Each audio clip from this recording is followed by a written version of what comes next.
Bienvenidos, en esta ocasión vamos a desarrollar los temas correspondientes a la semana 3 de la unidad 2 de primer año bachillerato. En primer lugar encontramos la secuencia de anticipación y nos dice que debemos realizar una actividad con el docente. Lo primero que vamos a hacer es leer el poema en voz alta. El poema se titula Si el amor que me tenéis y es de Santa Teresa de Jesús.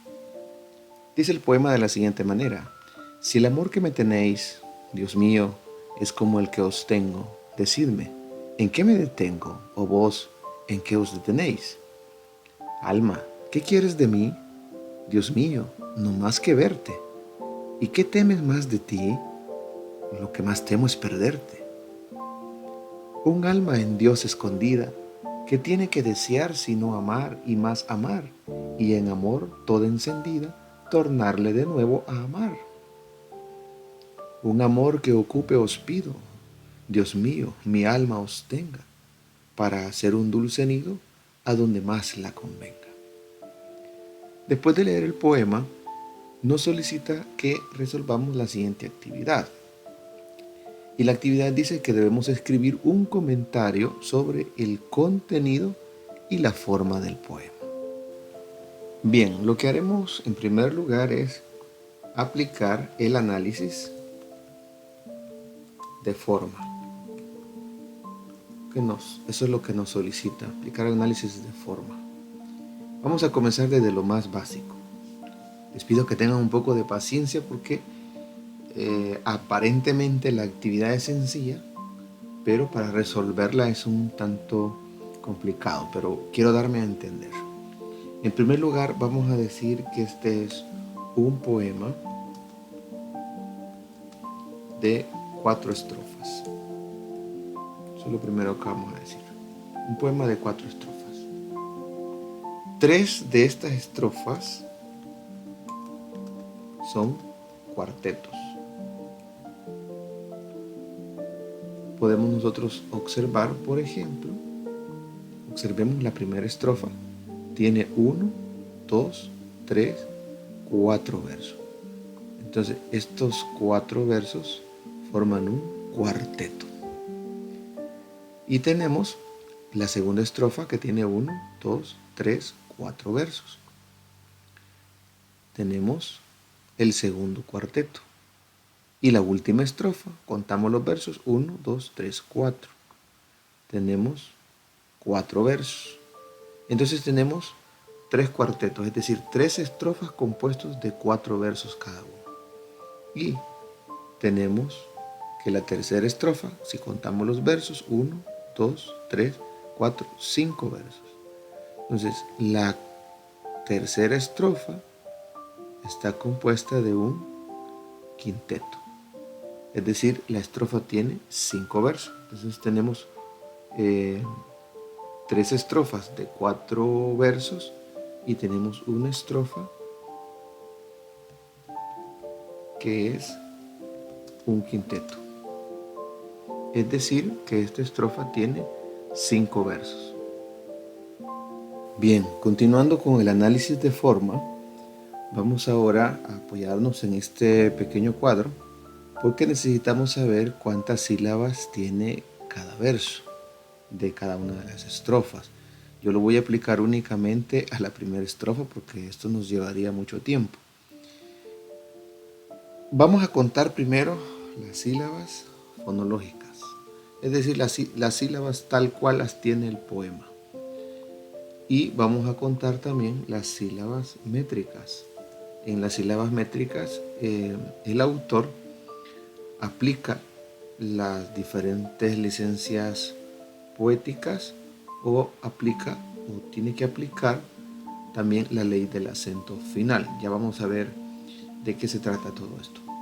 Entonces contemos primero las sílabas fonológicas para determinar cuántas o qué tipo de versos son los que estamos trabajando. Vamos a contar las sílabas que tiene el primer verso. Contamos: una, sí, el, 2, a, 3, mor, 4, que, 5, me, 6, te, 7, neis, 8. Vemos que sílabas fonológicas son 8. Son las sílabas tal cual las tiene el poema. Ahora bien, vamos a contar las sílabas métricas. Y aquí ya se aplican las licencias poéticas o la ley del acento final. Fijémonos que tenemos 8 sílabas fonológicas, pero sucede que la última palabra que está en el primer verso es una palabra aguda. Bien, vamos a recordar la ley del acento final. La ley del acento final dice que si la última palabra del verso es aguda, le vamos a aumentar una sílaba. Se le aumenta una sílaba. Y si la palabra final del verso es grave, entonces no se le suma nada, se deja tal cual está. Y si la palabra final del verso es esdrújula, entonces le vamos a restar una sílaba. Por eso, en el primer verso tenemos 8 sílabas fonológicas, pero como la última palabra es aguda, observemos, la fuerza de voz recae en la última sílaba y está tildada la vocal abierta y no la vocal cerrada. Por tanto, tenemos un diptongo y no un hiato. Esa última sílaba convierte a la palabra tenéis, nuestro verbo, lo convierte en una palabra aguda. Por tanto, la ley del acento final dice que debemos aumentarle una sílaba.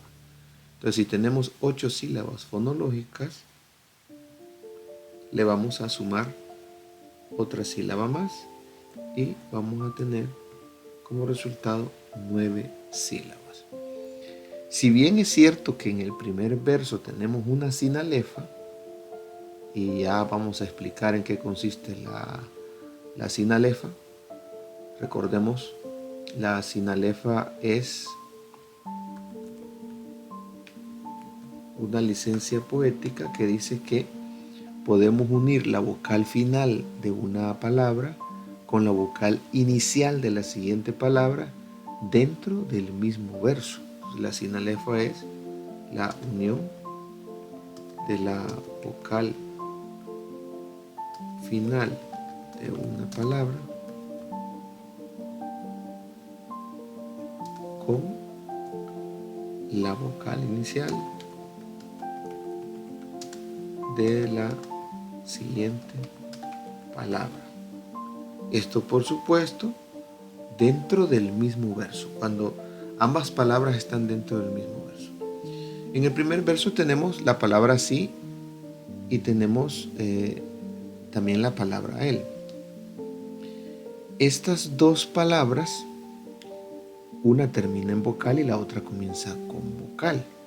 Entonces podríamos generar una sinalefa, pero las sinalefas se utilizan solamente como licencias, es decir, si yo la necesito para que mi verso alcance un determinado número de sílabas, la puedo aplicar, si no, no. En la ley del acento final sí no nos da opción, por eso se llama ley del acento final, porque esa hay que aplicarla por ley. Y en este caso la aplicamos porque la última palabra es aguda. Veamos el segundo verso, contemos las sílabas. En el segundo verso tenemos lo siguiente, Dios. Y ahí tenemos una sola sílaba, porque la letra I con la letra O que forman la palabra Dios están conformadas por una vocal cerrada y una vocal abierta. Y eso nos forma un dictongo. Y recordemos que el dictongo es la unión de dos vocales. Recordemos eso. Voy a colocar por acá, dictongo. El dictongo es la unión de dos vocales. Dos vocales.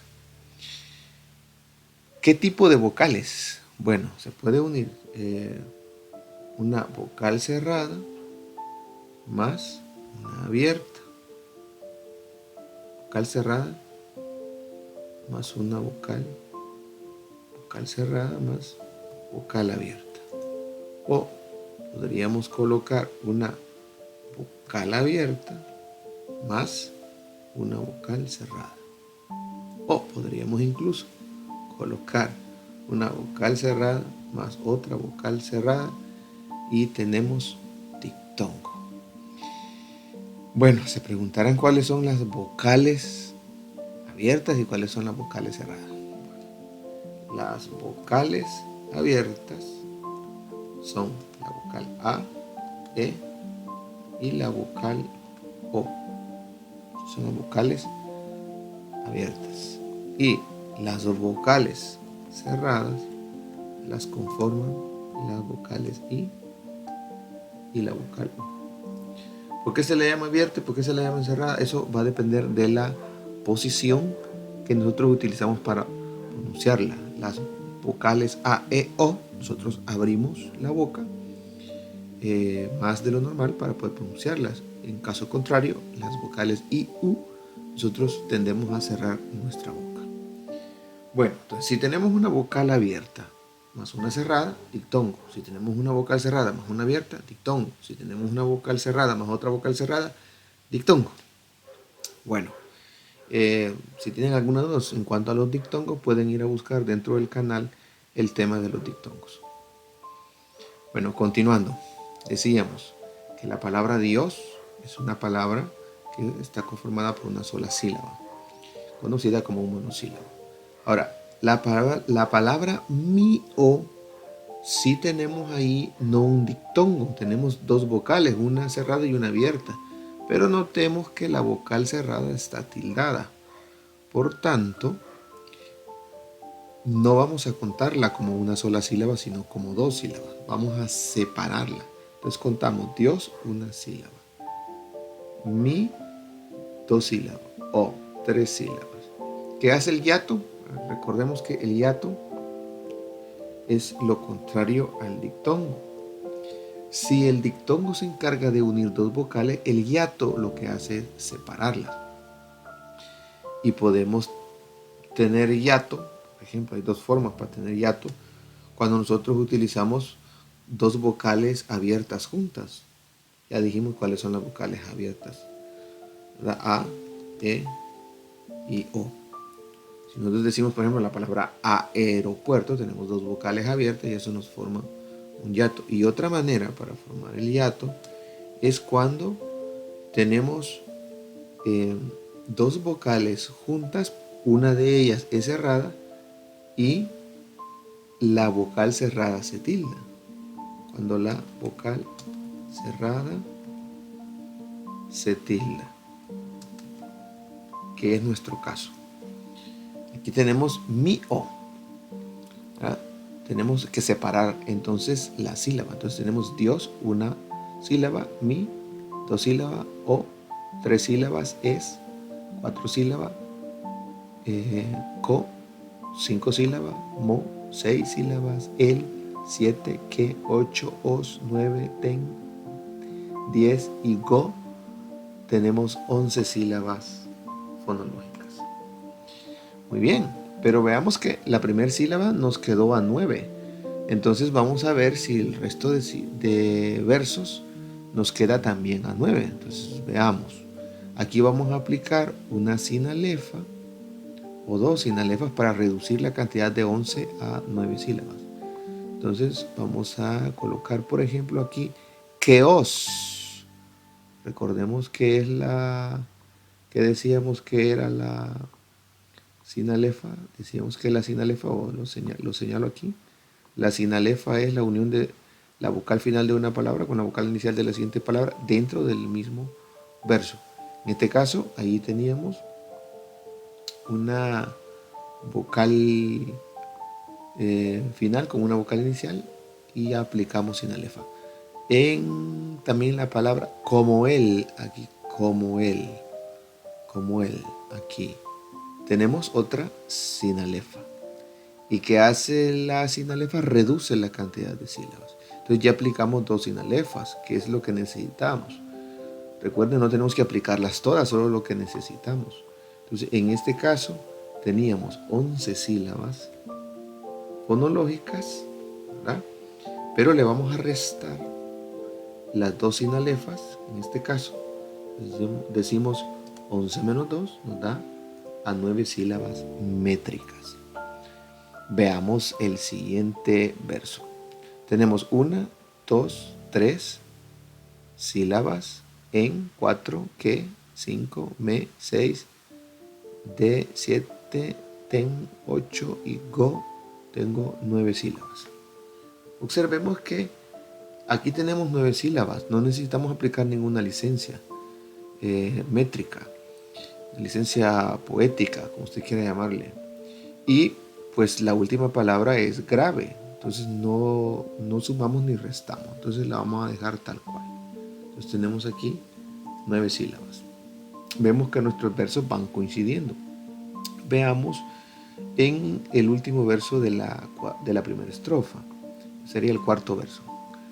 O vos, tenemos 1, 2 sílabas en 3, que, 4, os, 5, de, 6, te, 7, neis, 8 sílabas. Neis, es una sola emisión de voz porque es un dictongo y no un hiato. Miren que la tilde está sobre la vocal abierta y no sobre la vocal cerrada. Entonces tenemos 8 sílabas. Pero observen que la fuerza de voz está en la última sílaba, de tenéis. Entonces es una palabra aguda. Y entonces la ley del acento final nos manda a que le sumemos una sílaba. Entonces decimos que tenemos 8 sílabas fonológicas más la sílaba que le aumentamos porque es una palabra aguda, nos da como resultado 9 sílabas. Entonces, en este caso, en esta primera estrofa, tenemos que todos sus versos son versos de 9 sílabas. Por tanto, estos son versos, vamos a agregarle, son versos de arte mayor. Versos de arte mayor. Porque tienen 9 sílabas. Los versos de arte menor tienen menos de 9 sílabas. Entonces aquí todas tienen 9. Entonces en la primera estrofa estamos utilizando versos de arte mayor. Y cuando la estrofa tiene versos de 9 sílabas, se le conoce como eneasílabo. Eneasílabo. Ahí está, tenemos versos de 9 sílabas. Ahora, en este poema no significa que todos sus versos, los versos de todas las estrofas, van a tener todos 9 sílabas. Porque si nosotros hacemos un análisis de la segunda estrofa, nos vamos a dar cuenta que posiblemente no todos los versos van a tener 9 sílabas. Apliquemos el análisis. Bien, vamos a aplicar el análisis, aunque yo había dicho que solo lo íbamos a hacer con la primera estrofa, pero para poder explicar un poco mejor esto de los tipos de verso, vamos a aplicar análisis también en la segunda estrofa. Entonces, tenemos aquí las sílabas fonológicas y acá vamos a colocar las sílabas métricas. Entonces vamos a contarlas. Veamos. Alma, tenemos 2 sílabas. Que, tenemos 3 sílabas. Quieres, 3 más 2 serían 5. De sería 6. Mi serían 7 sílabas. Observemos. Tienen 7 sílabas fonológicas. Pero observemos que la última palabra es un monosílabo y todos los monosílabos son agudos. Por tanto, la ley del acento final dice que debemos sumarle 1. Entonces tenemos 7 sílabas más 1 que aplicamos por la ley del acento final, tenemos 8 sílabas. Veamos el segundo verso. Dios es una sílaba. Mío, ya dijimos que hay 2 sílabas, son 3. No, 4 más 5, que, 6. Y verte, tiene 2 sílabas, tenemos 8 sílabas. 8 sílabas métricas. Vemos que pareciera ser que el patrón se va a ir repitiendo en versos de 8 sílabas. Veamos si esto se cumple. No vamos a aplicar ninguna licencia poética y vamos a dejarlo tal cual está, 8 sílabas. No vamos a aplicar, bueno, la ley del acento final sí se aplica, pero la palabra que tenemos es una palabra grave, por tanto no vamos a sumarle ni restarle. Veamos el tercer verso. ¿Y qué temes más de mí? Y, una sílaba, ¿qué? 2, temes, 2 más 2 serían 4, más 5, D, 6 y Ti, 7 sílabas. Tenemos 7 sílabas. Pero observen que el Ti es un monosílabo, por tanto, lleva la fuerza de voz en su única sílaba, es aguda. Entonces tenemos que 7 más 1 nos da como resultado 8 sílabas. Entonces vemos que sí se va cumpliendo el patrón. Vamos a ver si se cumple en el último verso. Veamos. Lo, una, que, dos, más, 3 sílabas. Temo, llevamos 3 más 2, 5. Es, 6. Y perderte, que se compone de 3 sílabas, tenemos 6 más 3, tenemos 9 sílabas. ¿Qué podemos hacer acá? Porque pareciera ser que el patrón es de 8 sílabas. Entonces lo que vamos a hacer es que en este caso, vamos a aplicarle una sinalefa. Veamos, una sinalefa. Lo que más temo es, ¿vemos? Temo termina con O y es termina con E. Entonces aquí tenemos una sinalefa. ¿Y qué hace la sinalefa? La sinalefa reduce la cantidad de sílabas porque donde habían 2 hace una sola sílaba. Entonces, ¿qué vamos a hacer acá? Vamos a aplicar entonces la resta. Teníamos 9 sílabas menos una sílaba por la sinalefa que aplicamos, nos va a quedar a 8. Entonces vemos como en la primera estrofa todos los versos tenían 9, pero en la segunda estrofa todos los versos tienen 8 sílabas. Entonces esta estrofa tiene versos de arte menor. ¿Por qué? Porque tienen menos de 9 sílabas. Entonces son de versos de arte menor. Cabe aclarar que cuando uno va a representar gráficamente los versos, si son de arte mayor, pues lo hacemos con letras mayúsculas, y si son versos de arte menor, lo hacemos con letras minúsculas. Bien, continuemos. A estos versos que tienen 8 sílabas se les conoce como octosílabos. Entonces, esto es parte del análisis para ir conociendo cómo está estructurado, cuál es la forma que tiene nuestro poema. Entonces ya descubrimos que sus estrofas están compuestas por 9 y 8 sílabas. Habría que seguir revisando si durante el desarrollo del poema encontramos alguna estrofa que tenga 7 o que jueguen entre 7, 8 y 9 sílabas cada uno de sus versos. Entonces podemos ver que tenemos ahí estrofas que pueden ser versos de arte mayor porque usan de 9 en adelante, o podemos tener estrofas de versos de arte menor porque tienen menos de 9 sílabas. Bien, continuando con el análisis de la forma, veamos ahora un aspecto bien importante, la rima. Veamos si este poema tiene rima. De hecho, sí lo tiene. Vamos a observar en la primera estrofa, por ejemplo, que la última palabra termina con las letras N, E y S. Y lo mismo ocurre con el cuarto verso. Lo voy a enumerar. El primer verso sería este, el verso 1, y el verso número 4 tienen la misma terminación. Y el verso 2 con el verso 3 tienen la misma terminación. Tenemos dos tipos de rima. Tenemos la rima consonante y la rima sonante. La rima consonante, en este caso vamos a decir que es una rima consonante. ¿Por qué? Porque riman vocales y consonantes. Riman vocales y consonantes en la primera estrofa. Entonces tenemos una rima consonante.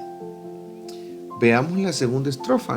En la segunda estrofa tenemos, creo yo, vamos a encontrar ahí una leve diferencia. Estamos aquí en la segunda estrofa. Y en la segunda estrofa vamos a identificar esa leve diferencia, porque observemos que la palabra final termina con mi, M-I, del primer verso. Y el tercer verso termina con la letra T y la letra I. La única que rima ahí es la vocal I.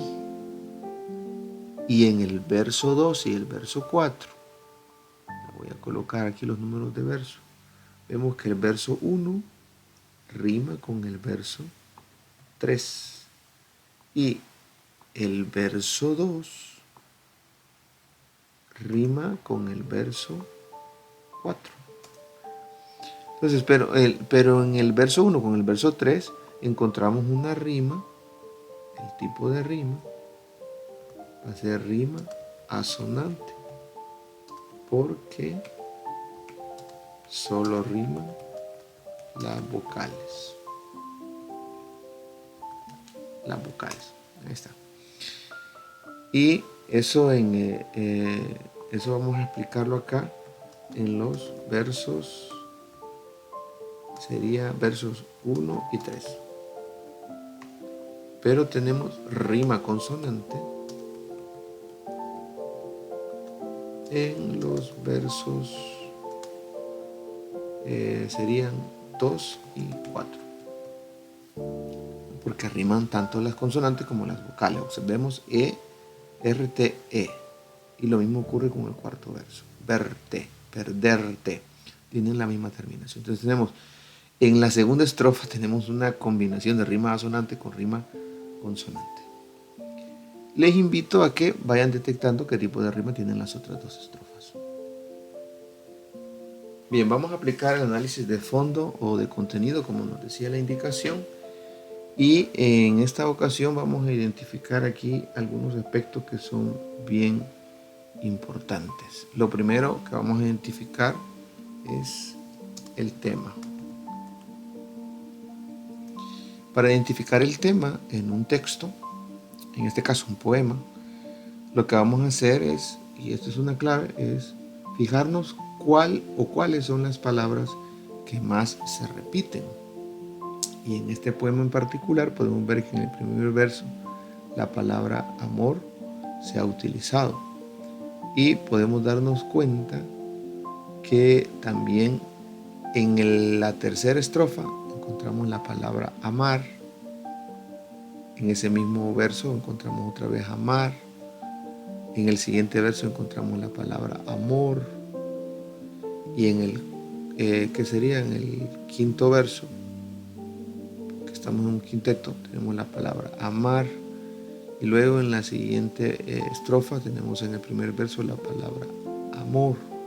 Entonces vemos cómo esta palabra se va repitiendo constantemente en el poema. La tenemos que se repite 1, 2, 3, 4, 5, 6 veces.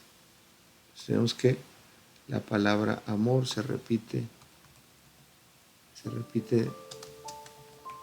6 veces. Veamos si hay otra palabra que se repita en nuestro poema. Veamos.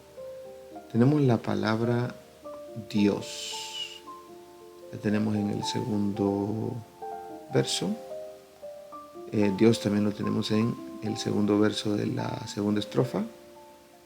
Lo tenemos también en el primer verso de la tercera estrofa. Y encontramos también la palabra Dios en el segundo verso de la cuarta estrofa. Entonces vemos que la palabra Dios se nos repite 4 veces.